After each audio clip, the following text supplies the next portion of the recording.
Heart attack, cardiac arrest, இது ரெண்டுத்துக்கும் என்ன வித்தியாசம்? ரெண்டும் ஒன்னா? இது ரெண்டுமே சேமா இல்ல இது ரெண்டும் வேற வேறையா? ரீசெண்டா கூட நம்ம பார்த்தோம் இல்லையா, ஒரு 40 வயசுக்குள்ள இருக்கிறவங்களுக்கு ஹார்ட் அட்டாக் வருது. அதை பத்தி தான் இந்த வீடியோல பார்க்க போறோம். அந்த ஏரியா, அந்த பர்டிகுலர் ஏரியா ஹார்ட்ல நல்ல ஃபுல்லா ரத்த ஓட்டம் சரியா போலன்னா ஹார்ட் அட்டாக் வரும். அண்ட் இதுவே அந்த எலக்ட்ரிக்கல் ஆக்டிவிட்டி, அதாவது அந்த பீட் பண்ற விஷயம் சரியா நடக்கலன்னா கார்டியாக் அரெஸ்ட் வரும். ஹார்ட் அட்டாக்கு என்ன ட்ரீட்மெண்ட், கார்டியாக் அரெஸ்ட்க்கு என்ன ட்ரீட்மெண்ட்? ஏன்னா கார்டியாக் அரெஸ்ட்க்கு வந்து இமீடியட்டா அவங்க மயக்கம் போட்டு விழுந்துருவாங்க. ஏன்னா அவங்களோட ஹார்ட் பீட் வந்து ஸ்டாப் ஆயிடும். உங்களோட ஹார்ட் பீட் கம்ப்ளீட்டா ஸ்டாப் ஆயிடுது அப்படின்னா உங்களால என்ன பண்ண முடியும்? அதுதான் நம்ம இப்ப பார்க்க போறோம். இந்த வீடியோ நீங்க ரொட்டீனா நாங்க எப்பவுமே போடுற வீடியோ மாதிரி கிடையாது. நீங்க பார்க்குற வீடியோ, இந்த வீடியோ கம்ப்ளீட்லி டிஃப்ரெண்ட். நீங்க எங்களோட நிறைய வீடியோஸ்க்கு சப்போர்ட் பண்ணியிருக்கீங்க, லைக் நிறைய பண்ணியிருக்கீங்க, அண்ட் ஈவன் கமெண்ட்ஸ் கூட நிறையா நல்லா இருக்குன்னு சொல்லியிருக்கீங்க. ஆனால் இந்த வீடியோ பர்டிகுலராக நான் இப்போ பேச போகிற டாப்பிக்கு நான் உங்களை ரிக்வெஸ்ட் பண்ணுறேன், நிறைய பேருக்கு ஷேர் பண்ணுங்க.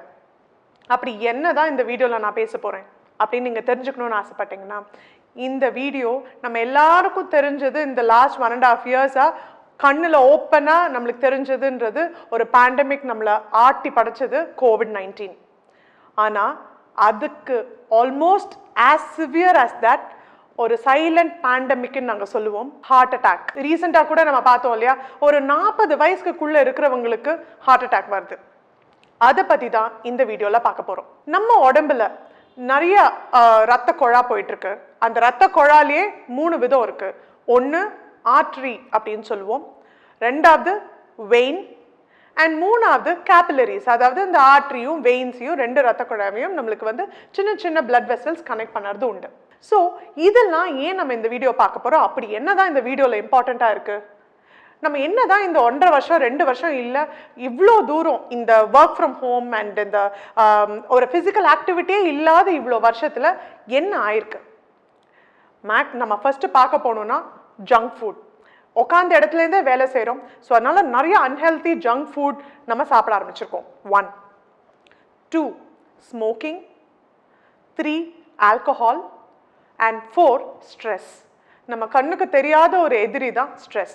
இந்த 4 விஷயமே நம்மளோட ஹார்ட்டை இம்மீடியட்டாக அட்டாக் பண்ணுறக்கூடிய ஒரு மேஜர் ஹார்ம்ஃபுல் திங்ஸ் இந்த 4மே. ஸோ ரெண்டுத்துக்கும் ஹார்ட் அட்டாக், கார்டியக் அரெஸ்ட், இது ரெண்டுத்துக்கும் என்ன வித்தியாசம்? ரெண்டும் ஒன்னா? இது ரெண்டுமே சேமா இல்லை இது ரெண்டும் வேற வேறையா? அதுதான் இந்த வீடியோவில் நம்ம பார்க்க போகிறோம். நான் சொன்னேன் இல்லையா, heart attack and cardiac arrest ரெண்டுமே நிறைய பேர் அதை ஃப்ரீக்வெண்ட்டாக யூஸ் பண்ணுற வார்த்தைகள். ஆனால் அது ரெண்டுத்துக்கும் வித்தியாசம்னானே பாதி பேருக்கு மேலே தெரியாது. அப்படின்னா நம்மளுக்கு என்ன தெரிஞ்சுக்கணும்? ஒரு இருதயம்னா என்ன இருக்குது, அந்த இருதயத்தில் என்னெல்லாம் நடக்க முடியும், அதுதான் நம்ம ஃபஸ்ட்டு தெரிஞ்சுக்கணும். ஒரு இருதயம் அப்படின்னா அதில் 4 துவாரம் இருக்குது. அது நம்மளோட சென்டர், நம்மளோட செஸ்டோட நடு பகுதியில் இருக்கு. அந்த இருதயத்துக்கு முன்னாடி கவர் பண்ணுறதுக்கு ரிப்ஸ்ன்னு சொல்லுவோம், அதாவது விழா எலும்பு முன்னாடி இருக்கு. 2 சைடில் 2 லங்ஸ், நுரையீரல் இருக்கு, நடுவில் ஹார்ட் இருக்கு. அந்த ஹார்ட்டுக்கு 4 துவாரம், அதாவது 4 சேம்பர்ஸ் அப்படின்னு சொல்லுவோம். மேலே 2 அறையும் கீழே 2 அறையும் இருக்கும். ரைட் சைட், லெஃப்ட் சைட் அப்படின்னு இருக்கும். ஸோ இந்த ஹார்ட்டில் எப்படி அந்த ஹார்ட் பீட் ஸ்டார்ட் ஆகுது, எப்படி ஃபுல்லாக அதுக்கு ரத்த ஓட்டம் நல்லா போகுது அப்படின்னா, நான் ரத்த குழான்னு சொன்னேன் இல்லையா, ஆர்டரிஸ் தான் ரத்த குழா. அண்ட் அந்த ரத்த குழால நல்ல ஆக்சிஜன் ரிச் பிளட், நிறைய ஆக்சிஜன் இருக்கிற பிளட் வந்து ஆர்டரிஸ்க்கு எடுத்துகிட்டு போகும். அதில் மெயினான ஆர்டரி பேர் தான் கொரோனரி ஆர்டரி அப்படின்னு சொல்லுவோம். அந்த பிளட் ஃப்ளோ நல்ல சீராக போகிற வரைக்கும் அந்த ஹார்ட் நல்லபடியாக ஃபங்க்ஷன் ஆக வாய்ப்புண்டு. இது ஒரு பகுதி உங்களுக்கு தெரிய வேண்டியது. இது பிளட் ஃப்ளோ ரத்த குழா வழியா. பின்ன இன்னொன்று என்ன, இப்போ 2 இடத்துல நம்ம உடம்புல, அதாவது பிரெயின்லயும் சரி ஹார்ட்லயும் சரி, எலக்ட்ரிக்கல் ஆக்டிவிட்டின்னு ஒன்று நடக்கும். நம்ம எப்படி இந்த ஒரு ரூம்ல வந்து நம்ம ஸ்விட்ச் போட்டால் லைட் எரியுது, உள்ளுக்குள்ள வயர்ஸ் கனெக்ட் ஆயிருக்குல்ல, அதே மாதிரி தான் பிரெயின்லயும் சரி ஹார்ட்லயும் சரி ஒரு ஸ்விட்ச்னு ஒன்று இருக்கு. அந்த ஸ்விட்ச் வந்து அப்பர் ரைட் சேம்பர், அந்த ஹார்ட்டோட ரைட் அப்பர் சேம்பர்ல அந்த ஸ்விட்ச் ஆரம்பிக்கும். அந்த ஸ்விட்ச் அதுலேருந்து ஆரம்பிச்சு ரைட் சைட்லேருந்து நடுவில் வந்து கீழே இருக்கிற சேம்பர்ஸ்க்கு பரவும். அப்போ தான் அந்த ஹார்ட் கரெக்டான பீட்டில் பீட் பண்ணும். ஸோ ஹார்ட்லேயே 2, அதாவது ரத்த குழா வழியா blood flow சரியா போகணும். ரெண்டாவது அந்த எலக்ட்ரிக்கல் ஆக்டிவிட்டியும் கரெக்டா பீட் பண்ணாதான் உங்க ஹார்ட் சரியா ஃபங்க்ஷன் ஆகும். அப்படின்னா இந்த ரெண்டுத்துல பிரச்சனை வரும்போது, அதாவது ரத்த குழால சரியா ரத்த ஓட்டம் போகல, ஆக்சிஜன் சரியா போகல, இல்ல அந்த ரத்த குழா நிறைய ஃபேட்டி ஃபுட் சாப்பிட்டோ இல்லைன்னா பிளாக் வந்தோ அடைச்சிருது அப்படின்னா ஹார்ட் அட்டாக் வரும். அதாவது ஆக்சிஜன் பிளட் சரியா போகாம அந்த அந்த ஏரியா, அந்த பர்டிகுலர் ஏரியா ஹார்ட்ல நல்ல ஃபுல்லா ரத்த ஓட்டம் சரியா போலன்னா ஹார்ட் அட்டாக் வரும். அண்ட் இதுவே அந்த எலக்ட்ரிக்கல் ஆக்டிவிட்டி, அதாவது அந்த பீட் பண்ற விஷயம் சரியா நடக்கலன்னா கார்டியாக் அரெஸ்ட் வரும்.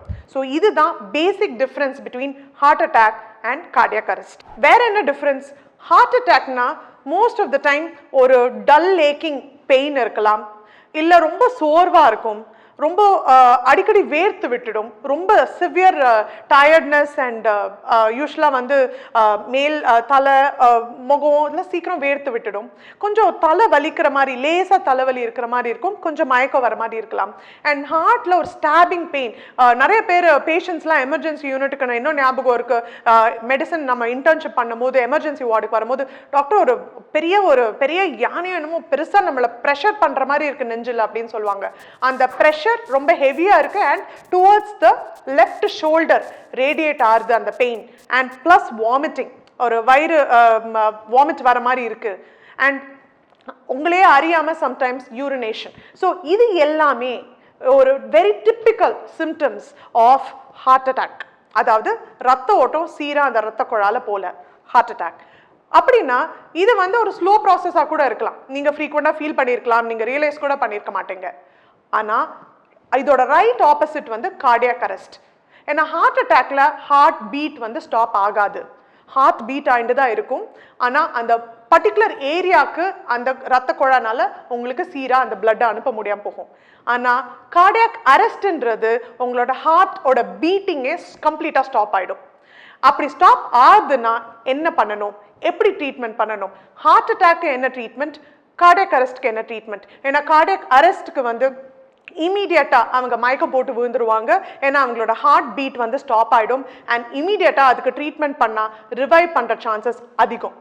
அதே கம்பேரிட்டிவ்லி ஹார்ட் அட்டாக்லையும் இமீடியட்டா ஹாஸ்பிட்டலைஸ் பண்ணி அதுக்கு ஏற்ற கரெக்டான ட்ரீட்மெண்ட் நம்ம ப்ரொவைட் பண்ணோம். அதாவது கோல்டன் ஹவர்னு சொல்லுவோம், within 1 hour of heart attack and இல்லைனா கார்டியாக் அரெஸ்ட் ஆகட்டும், the immediate resuscitation is very very important. நம்மளோட ரத்த குழா, அதாவது ஆர்ட்ரி நான் சொன்னேன் இல்லையா, அந்த ஆர்ட்ரியில் நீங்க பாத்தீங்கன்னா ரெட் கலர்ல அந்த ரவுண்டா இருக்கிறதுக்கு பேர் தான் ரெட் பிளட் செல்ஸ் அப்படின்னு சொல்லுவோம். அந்த ரெட் பிளட் செல்ஸ்ல ஆக்சிஜன் ரிச் ரத்தம், அதாவது நிறைய ஆக்சிஜன் எடுத்துட்டு போற அந்த ரெட் பிளட் செல்ஸ் தான் நம்ம உடம்புல ரத்த குழா வழியா நம்ம என்டையர் உடம்புக்கு நல்ல ரத்தம் கொடுக்கறது. இப்போ இதே ரெட் பிளட் செல்ஸ் அந்த ரத்த குழா வந்து நல்ல விரிவடைஞ்சு நல்ல நிறைய ஸ்பேஸ் இருக்கும் போது அது ஃப்ரீயா பாஸ் பண்ண வாய்ப்புகள் உண்டு. இப்போ இதுவே நான் சொன்னேன் இல்லையா, அந்த risk factors like junk food சாப்பிட்றது, இல்லை ஸ்மோக்கிங், ஆல்கஹால், ரொம்ப ஸ்ட்ரெஸ் ஆகுது, அது எல்லாமே இருந்தது அப்படின்னா கொஞ்சம் கொஞ்சமாக இந்த ரெட் பிளட் செல்ஸ் போகிற இடத்துல அந்த ரத்த குழால இந்த எல்லோ கலராக நீங்கள் பார்க்கறதுக்கு பேர் தான் பிளாக். பிளாக்குன்னா ஒன்றுமே இல்லை, அந்த ஃபேட் டெபாசிட் ஆகுது எங்க கரெக்டாக அந்த ரத்த குழாவோட சைட் லைனில். கொஞ்சம் கொஞ்சமாக டெபாசிட் ஆகும்போது ஒரு பெரிய டிஃப்ரென்ஸே உங்களுக்கு தெரியாது. ஆனால் அதுவே அந்த கொஞ்சமோட மீடியமாக ஒரு ப்ராங்ட் ஒரு ரொம்ப நாள் ரொம்ப வருஷமாக நீங்கள் வந்து அன்ஹெல்தி ஃபுட் ஹேபிட்ஸாக இருக்கட்டும், இல்லை எக்ஸசைஸ் பண்ணாமல் உங்களோட ஐடியல் பாடி வெயிட் மெயின்டைன் பண்ணாமல் இருந்தீங்க அப்படின்னா அந்த பிளாக்காக இருக்க வேண்டியது அந்த ஃபேட் அது ஃபுல்லாகவே அக்யூமுலேட் ஆகி அந்த ரத்த குழாவோட பேசேஜே ரொம்ப சுருக்கிடும், அதாவது நேரோ ஆயிடும். நேரோ ஆயிடுத்துன்னா அந்த ரெட் பிளட் செல்ஸால ஃப்ரீயா ஆக்சிஜன் எடுத்துட்டு போக முடியாது. ஸோ அந்த பர்டிகுலர் ரீஜன் ஆஃப் த ஹார்ட்டுக்கு ஆக்சிஜன் கம்மியா போய் இல்லை கொஞ்சம் கொஞ்சமா கம்மியாகி கம்ப்ளீட்டாவே ஸ்டாப் ஆயிடும். அப்போதான் உங்களுக்கு அந்த சிவியர் சிம்டம் ஆஃப் ஹார்ட் அட்டாக்ன்றது உங்களுக்கு தெரியும். இது ஹார்ட் அட்டாக் வரதுக்கு முன்னாடியே நம்ம எப்படி ப்ரிவென்ட் பண்ணுறதுன்னா, நான் சொன்ன அந்த ரிஸ்க் ஃபேக்டர்ஸ் இல்லை அந்த பேட் ஹேபிட்ஸ் எல்லாம் நம்ம கம்மி பண்ணி நம்ம ஆக்டிவான லைஃப் ஸ்டைல் எடுத்துகிட்டு போகிறது நல்லது. இந்த பிளாக் அக்யூமுலேஷன் இன்னொரு ஆங்கிளையும் பார்க்கலாம். எதுக்கு நான் இதை சொல்கிறேன் அப்படின்னா, இந்த பிளாக் வந்து இந்த ஃபேட் டெபாசிஷன் கொஞ்சம் கொஞ்சமாக அதிகமாகும் போது அது ஒன்று அந்த ரத்த குழாவை சுருக்கிடும், நேரம் ஆக்கிடும், இல்லைன்னா அந்த பிளாக்கே உடஞ்சு போய் அந்த என்டையர் ஆர்டரி அந்த ரத்த குழாவை பிளாக் பண்ணிடும். அப்படி பிளாக் பண்ணும் போது severe symptom of chest pain, அந்த மயக்கம் வருது, நான் சொன்ன எல்லா சிம்டம்ஸும் உங்களுக்கு வர வாய்ப்புகள் உண்டு. ஸ்பெசிஃபிக்காக ஏன் நான் வந்து இந்த ஹார்ட் அட்டாக் பற்றி இவ்வளோ டீட்டெயில்டாக சொல்கிறேன் அப்படின்னா, இந்த ஃபர்ஸ்ட் 1 hour அது ஸ்ட்ரோக் ஆகட்டும், இதே கான்செப்ட் தான் பிரெயினுக்கும் பிளட் ஃப்ளோ போகலை, இல்லை ஹார்ட்டுக்கும் பிளட் ஃப்ளோ சரியாக போகலைன்னா அந்த ஃபர்ஸ்ட் 1 hour ஆஃப் அந்த பேஷண்ட்டுக்கு கொடுக்குற treatment is going to make a big difference. ஏன்னா அந்த ஃபர்ஸ்ட் 1 hourக்குள்ளே எவ்வளோ ஏர்லியஸ்ட்டாக உங்களால் மெடிக்கல் ட்ரீட்மெண்ட் உங்களால் கொடுக்க முடியுமோ அது வந்து ரொம்பவே பெனிஃபிஷியலாக இருக்கும் அந்த பேஷண்ட்க்கு. அப்படின்னா என்ன ட்ரீட்மெண்ட் நம்ம பண்ண போகிறோம்? ஃபர்ஸ்ட்டு உங்கள் டாக்டர்கிட்ட இந்த சிம்டம்ஸோட போனீங்கன்னா ஒரு இசிஜி எடுக்க சொல்லுவாங்க. இசிஜினா என்ன? இசிஜி வந்து வெறும் உங்களோட ஹார்ட்டோட எலக்ட்ரிக்கல் ஆக்டிவிட்டி அது எப்படி இருக்க போகுது, அதுலேயே ஹார்ட் அட்டாக்கும் கண்டுபிடிக்க முடியும். ஏன்னா அதில் சேஞ்சஸ் இருக்கும். ரெண்டாவது, இமீடியட்டாக உங்களை எடுத்துகிட்டு போகிறதுன்றது ஆஞ்சியோகிராம் அப்படின்னு பண்ணுவாங்க. அந்த ஆஞ்சியோகிராமில் என்ன தெரியும்? ஹார்ட்டில் பிளாக், அதாவது நான் சொன்னேன் இல்லையா கொரோனரி ஆர்ட்ரிஸ்ன்னு ரத்த குழா இருக்குது ஹார்ட்லன்னு, அந்த கொரோனரி ஆர்ட்ரிஸ்லேயே நிறையா பிரான்ச்சஸ் இருக்குது, ரைட் சைடு லெஃப்ட் சைடுன்னு எக்கச்சக்கமான பிரான்ச்சஸ் இருக்குது. அந்த பிரான்ச்சில் எந்த பிரான்ச்சில் பிளாக் இருக்குது அப்படின்றது கண்டுபிடிக்கிறதுக்கு தான் அந்த ஆஞ்சியோகிராம் பண்ணுவாங்க. அந்த ஆஞ்சியோகிராம் இல்லை அந்த கான்ட்ராஸ்ட் டெஸ்டிங் பண்ணும் போதே ஆன் டேபிளே பிளாக் இருக்குன்னு கண்டுபிடிச்சிட்டாங்க, அது ஸ்மால் பிளாக் தான், ஒரு 40% 50% பிளாக் தான், அது கண்டிப்பாக நம்மளால அப்போவே அந்த டைம் ப்ரொசீஜர் பண்ணும் போதே சரி பண்ணிடலாம் அப்படின்னா ஸ்டென்டிங் அப்படின்னு பண்ணுவாங்க. Balloon angioplasty or stenting. ஸ்டென்டிங்னா என்ன? இப்போ நான் சொன்னேன்ல ரத்த குழா வந்து சீராக போகணும், அதுக்குள்ளே நேரோவாக சுருக்கக்கூடாதுன்னு. ஸ்டென்ட்னா ஒரு மெஷ் மாதிரி வச்சுக்கோங்களேன், உங்களோட ஒரு சின்ன டியூப் மாதிரி, அதை வந்து அந்த ரத்த குழாக்குள்ளே உள்ளே செலுத்தி அதுக்குள்ளே ஒரு பலூன் இருக்கும், அதை வெளியிலேருந்து ஏர் ப்ரெஸ் பண்ணி அந்த பலூனை இன்ஃப்ளேட் பண்ணுவாங்க. இன்ஃப்ளேட் பண்ணோன்னா என்ன ஆகும்? அந்த ரத்த குழா அப்படியே ஃபுல்லாக அந்த நேரோவாக இருந்தது நல்லா பெருசாக விரிவடைஞ்சிடும். விரிவடையும் போது என்னாகும்? முன்னாடியே இருந்த மாதிரி எந்த பிளாக்ஸும் இல்லாமல் அந்த ரெட் பிளட் செல்ஸால் ஃப்ரீயாக அந்த ரத்த குழால பாஸ் பண்ண முடியும். இதுக்கு பேர் தான் ஸ்டென்டிங். இந்த ஸ்டென்டிங் ஆக்சுவலி வந்து பெரிய இன்வேசிவ் ப்ரொசீஜர் கிடையாது, இது ரொம்பவே சேஃப். இன்னொரு ட்ரீட்மெண்ட் என்ன? ஸ்டென்டிங்கிறது நான் ரொம்ப மினிமலி இன்வேசிவ்னு சொன்னேன் இல்லையா. செகண்ட் ட்ரீட்மெண்ட்ன்றது கொரோனரி ஆர்டரி பைபாஸ், அப்படின்னா சிஏபிஜின்னு நீங்கள் கேள்விப்பட்டிருப்பீங்க. இது வந்து ஓப்பன் ஹார்ட் சர்ஜரின்னு சொல்லுவாங்க. இதுக்கு வந்து ஒரு இன்சிஷன், அதாவது அந்த நெஞ்சு பகுதியில் ஒரு மிட்லைன் இன்சிஷன், ஏன்னா அங்கே தான் ஹார்ட் இருக்குன்றனால ஒரு இன்சிஷன் போட்டு கொஞ்சம் அந்த விழா எலும்பை ஓப்பன் பண்ணி ஹார்ட் டைரெக்டாக அவங்களால பார்க்க முடியும். அந்த ஹார்ட்டில் எங்கே அடைப்பு இருக்குன்னு நம்ம கண்டுபிடிச்சிட்டோம் அப்படின்னா அந்த ஹார்ட்டில் அவங்களுக்கு வந்து பைபாஸ் சர்ஜரின்றது பண்ணுவாங்க. அந்த பைபாஸ் சர்ஜரி நிறைய பிளாக்ஸ் இருக்கிறவங்களுக்கு 1 2 இல்லைன்னா 3 4 கூட ஆர்ட்ரிஸில், அதாவது ரத்த குழால பிளாக்ஸ் இருக்கிறது உண்டு. அண்ட் மோர் த பிளாக்ஸ், அதாவது நிறைய ரத்த குழா இன்வால்வ் ஆயிருக்கு அப்படின்னா doctors will mostly prefer an open heart surgery or coronary artery bypass surgery. இது ரெண்டு தான் ட்ரீட்மெண்ட் வந்து ஹார்ட் அட்டாக்குக்கான ட்ரீட்மெண்ட். இப்போ நம்ம 2 விதமான ட்ரீட்மெண்ட் பார்த்தோம். ஒன்று ஸ்டென்டிங், இன்னொன்று கொரோனரி ஆர்டரி அதாவது ஓப்பன் ஹார்ட் சர்ஜரி பார்த்தோம் இல்லையா. இந்த ரெண்டுத்துக்கும் என்ன டிஃப்ரென்ஸ், எது ப்ரோஸ் அண்ட் கான்ஸ்ன்னு சொல்லுவோம், plus and minus of both procedures பார்க்கலாம். இப்போ ஸ்டென்டிங் நான் முன்னாடியே சொன்ன மாதிரி it is a very minimally invasive, அதாவது ஒரு பெரிய ஆப்ரேஷன் கிடையாது. ஸோ மினிமலி இன்வேசிவ்ன்றனால உங்களுக்கு ரெக்கவரி ரேட் வில் பி ஃபாஸ்ட்டாக. அண்ட் ஸ்டென்ட்லேயே different size, shape and texture இருக்குது அந்த ஒரு ஸ்டென்ட்டும் அந்த பிளேஸ் பண்ணும்போது. அண்ட் உங்கள் டாக்டர் கார்டியாலஜிஸ்ட் வில் டிசைட் எந்த stent is better for you. So minimally invasive நிறைய ஹாஸ்பிட்டல் ஸ்டே நிறைய நாள் இருக்காது, recovery rate will be faster in stenting. And any time எமர்ஜென்சியில் பண்ணக்கூடியது தான் ஸ்டென்டிங். அந்த எமர்ஜென்சியில் எப்போவான ஒரு முறை if the doctors feel stenting பண்ணும் போதோ இல்லை ஆஞ்சியோபிளாஸ்டி பண்ணும் போது இல்லை இது ஸ்டென்டிங்கில் சரியாகாது, ஓப்பன் ஹார்ட் சர்ஜரி தான் பண்ணணும்னா இமீடியட்டாகவே they can convert it into open heart surgery. So இது plus and minus of a stenting. பின் ஓப்பன் ஹார்ட் சர்ஜரி எப்போல்லாம் டாக்டர்ஸ் ப்ரிஃபர் பண்ணுவாங்க அப்படின்னா நிறையா பிளட் வெசல்ஸ், நான் சொன்ன மாதிரி 3 இல்லை 4 ரத்த குழா பிளாக் இருக்குது, அதாவது more than 80% or even 100% block இருக்குது அப்படின்னாலே அவங்க ஸ்டென்டிங் ப்ரிஃபர் பண்ண மாட்டாங்க, ஓப்பன் ஹார்ட் சர்ஜரி தான் ப்ரிஃபர் பண்ணுவாங்க. That is one. Second point, நம்ம இப்போ ஒரு ஓப்பன் ஹார்ட் சர்ஜரினா obviously it's a major surgery and hospital stay number of days increase ஆகும். அண்ட் மூணாவது ஃபாஸ்ட், ஒரு ரெக்கவரி ரேட் ரொம்ப ஃபாஸ்டராக இருக்காது, கொஞ்சம் ஸ்லோவாக இருக்கும். ஏன்னா ஒரு ஸ்கார் இருக்கும் அண்ட் எழுந்து நடக்கிறதுக்கும் கொஞ்சம் டைம் ஆகலாம். ஆனால் கம்ப்ளீட் வாஸ்குலரைசேஷன், அதாவது நம்ம ஒரு ஓப்பன் ஹார்ட் சர்ஜரி பண்ணோம்னா எல்லா ரத்த குழாவும் கம்ப்ளீட்டாக நல்ல ஃப்ரீயாக ஆகிற வாய்ப்புகள் உண்டு. ஏன்னா அதுக்காக தான் நம்ம ஃபுல்லாகவே ஓப்பன் பண்ணி சர்ஜரி பண்ணுறோம். அண்ட் அந்த நிறைய நாள் சர்வைவல் ரேட்டுன்னு சொல்லுவோம் இல்லையா, இப்போ ஒரு ஓப்பன் ஹார்ட் சர்ஜரி பண்ணவங்களுக்கு when compared to ஸ்டென்டிங் நிறைய வாழ்நாள், அதாவது ஒரு 5 year சர்வைவல் ரேட், உயிர் வாழ்கிற தன்மை ஒரு 10 year சர்வைவல் ரேட் அதிகம். ஸோ இதெல்லாம் தான் plus pros and cons about stenting and open heart surgery. எல்லாருக்கும் ஒரு முக்கியமான கேள்வி இந்த தருணத்தில் இருக்கும். இப்போ ஒரு ஹார்ட் அட்டாக் வந்துடுதுன்னா நான் அந்த ஹார்ட் அட்டாக்லேருந்து எவ்வளோ சீக்கிரம் என்னால் ரெக்கவர் ஆக முடியும், நான் எவ்வளோ சீக்கிரம் நான் என்னோட நார்மல் டே டு டே லைஃப்பை வந்து நான் ஸ்டார்ட் பண்ண முடியும் அப்படின்றத நிறைய பேருக்கு ஒரு டவுட் இருக்கும். கண்டிப்பாக உங்களால் ரெக்கவர் பண்ண முடியும், அதில் டவுட்டே வச்சுக்காதீங்க. ஆனால் ஒரு ஹார்ட் சர்ஜரி பண்ணியிருக்கோம், இல்லை ஒரு ஆஞ்சியோபிளாஸ்டி பண்ணியிருக்கோம் அப்படின்னா அந்த ஹார்ட் மசில் ரெக்கவர் ஆகிறதுக்கு இப்போ என்னதான் நம்மளுக்கு நார்மலாக கையில் அடிபட்டாலோ இல்லை ஒரு காலில் அடிபட்டாலும் ஸ்காருன்னு ஒன்று தழும்புன்னு சொல்லுவோம்ல, அந்த ஸ்கார் ஃபார்மேஷன் ஆகும் போது அந்த ஹார்ட் மசிலோட துடிப்பு அந்த ஸ்காரை தாண்டி தான் ஃபங்க்ஷன் ஆகணும். ஸோ அதுக்கு கொஞ்சம் டைம் ஆகும் ரெக்கவரி ப்ராசஸ்க்கு. பட் ஆகவே முடியாது, முன்னாடி மாதிரி ஆகவே முடியாதுன்னு கிடையாது. பட் டெஃபினெட்லி அந்த ஹார்ட் மசிலோட ஆக்டிவிட்டியும் ஃபங்க்ஷனும் பர்ஃபெக்ட்லி ஒரு நீங்கள் 20 வயசு இருக்கும் போதோ இல்லைன்னா ஒரு 30 வயசில் இருந்த ஹார்ட் மாதிரியே இருக்கணும் அப்படின்னா அது கொஞ்சம் கஷ்டம். இட் டிபெண்ட்ஸ் ஆன் எப்படின்னா எவ்வளோ தூரம் உங்களோட அந்த ஹார்ட் மசில் பாதிச்சிருக்கு, அதை பொறுத்து தான் உங்களோட ரெக்கவரி ரேட்டும் இருக்கும். இவ்வளோ நேரம் நம்ம ஹார்ட் அட்டாக் பற்றி பார்த்தோம் இல்லையா, இப்போது இந்த லாஸ்ட் ஃபியூ மினிட்ஸில் கார்டியக் அரெஸ்ட் அப்படின்னா என்னன்றதான் பார்க்க போகிறோம். ஆல்ரெடி நான் எக்ஸ்பிளைன் பண்ண மாதிரி ஹார்ட்டில் எலக்ட்ரிக்கல் ஆக்டிவிட்டி இருக்கும், ரைட் சைட் மேல் அறையிலேருந்து ஆரம்பித்து கீழே போகிறதுக்கு. ஸோ அந்த எலக்ட்ரிக்கல் ஆக்டிவிட்டின்றது என்ன, எப்படி நம்ம ஹார்ட் பீட் ஆகுது. நார்மல் ஹார்ட் ரேட்டுன்றது எல்லாருக்குமே நம்ம அடல்ட்டாக இருக்கிறவங்களுக்கு இப்படி தான் இருக்கும். ஸோ நார்மல் ஹார்ட் ரேட்டுன்றது ஒரு 65-70லேருந்து ஆரம்பிச்சு ஒரு 70லேருந்து ஆரம்பிச்சு ஒரு 90-100 வரைக்கும் இருக்கலாம். அதுவே அப்பர் லிமிட்னு சொல்லுவோம். அதாவது ஒரு 70 to 80 நார்மல் ரேஞ்சுன்னு சொல்லுவோம். இதுவே ஒரு 90-100லாம் எப்போ இருக்குன்னா ரொட்டீனாக நம்மளுக்கு எக்ஸசைஸ் பண்ணும்போது, ஜாகிங், வாக்கிங் இல்லை எனி ஃபிசிக்கல் ஆக்டிவிட்டி பண்ணும்போது ஒரு 15 to 20 பீட்ஸ் நம்மளுக்கு ஹார்ட் ரேட் ஆகிறது சகஜம். சில பேருக்கு 120 to 130 கூட அவங்க எக்ஸசைஸ் பண்ணும்போது ஹார்ட் ரேட் இன்க்ரீஸ் ஆகலாம்.